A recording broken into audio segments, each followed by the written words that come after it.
Hello and welcome to AITPM News. In this edition we hear how our definition of a common transport expression may mislead us. Government funds a cooperative research centre to help traffic to flow more smoothly. The Australian College of Road Safety makes a detailed submission to Federal Parliament. And a slightly longer story where we hear from two blind people about what helps when travelling on public transport.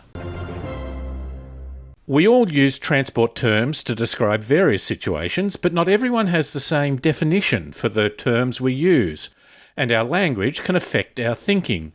We reported last week on an AITPM meeting of the Young Professional Group in Sydney. Another insightful topic at the meeting that Brian Smith raised was the use of the term transport interchange. We think of a bus interchange at a railway station as a place to let off passengers so that they can go somewhere else.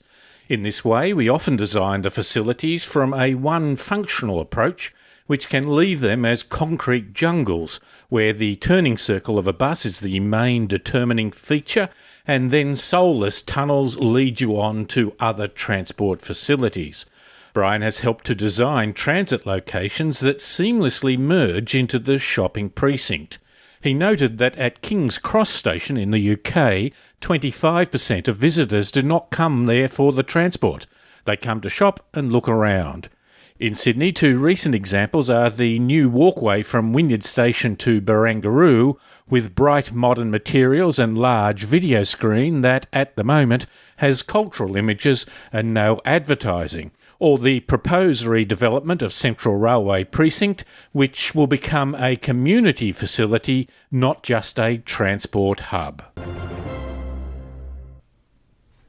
The federal government has invested $151.5 million in 4 new cooperative research centres. They represent very diverse areas. One is for high-performance soils, one is for honeybee products, and one is for food agility.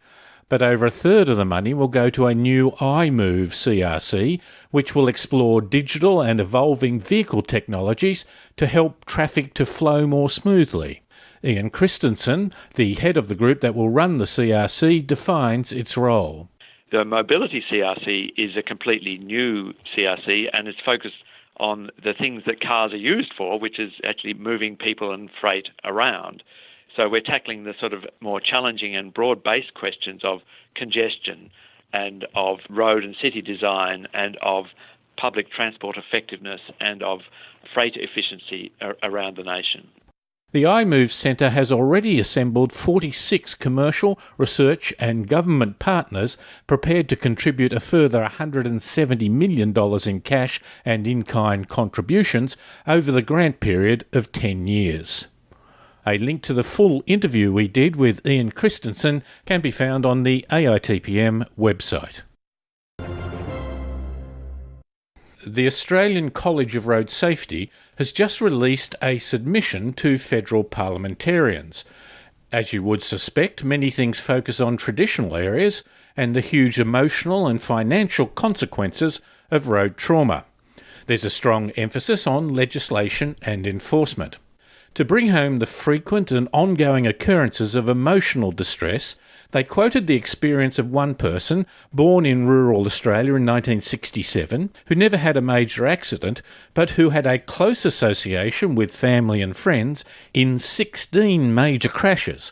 The majority were fatalities and the others resulting in lifelong injuries. Amongst many points they made, some of the broader issues included this is really a public health issue and needs to embrace all health professionals. I believe this has to go even further to the very core of our social interaction. The work environment is a critical area. One survey shows, their report says, that 64% of worker fatalities involve vehicles. Of those, almost half occur on public roads.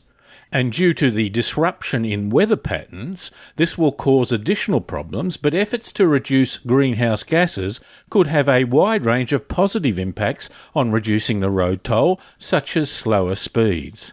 A link to their submission is on the AITPM website. A company in America is using artificial intelligence to develop more empathetic train announcements for travellers. But have we thought this through for individuals who have a visual disability? We spoke to a few people who have first-hand experience. 20 years ago, David Saxberg went blind when he was just 7 years old.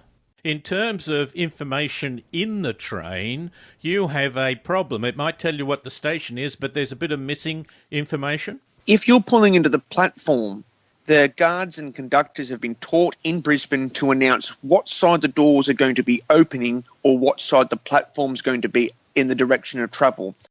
Everyone benefits from getting information when they need it, as Hayley, who has been blind from birth, knows all about. So you can get the station announcement repeated any time you need it by knowing where that little stand is. Yeah, so basically it's like it stands at the platform and it basically beeps, so you know exactly where it is, and you press the button. Says the next train going towards the city is arriving in such and such time. There can be those little nuances that can help. David, you found even the sound of the little chime beforehand can be a good indication to you. The upward chime says that the train's going into the city, and the downward chime on the platform says the train is going away from the city. And I must admit, if I'm walking up the road towards the station and I hear the chime and I'm thinking, oh dear, I've only got 2 minutes, because they give you a 2-minute warning, you can quicken your pace. But if you hear the chime going, oh no, that's not mine, I can take my time. We never want to be patronising. No, definitely not. And no. I think sometimes people may talk more loudly to you when they see that you're blind. Yes. Oh, don't remind me. Yes. Yeah, they certainly do. Yes, it's not good. They've got those good old misconceptions. It's not ill intent. I'm not suggesting that it is. But so a person might just say a very quiet, simple, you okay, or can I help, or something you would always appreciate. Definitely. If they can just say, do you want some help? And even if you just say no and they say, yep, no worries, have a good day, and that's it. A link to the full interview is on the AITPM website.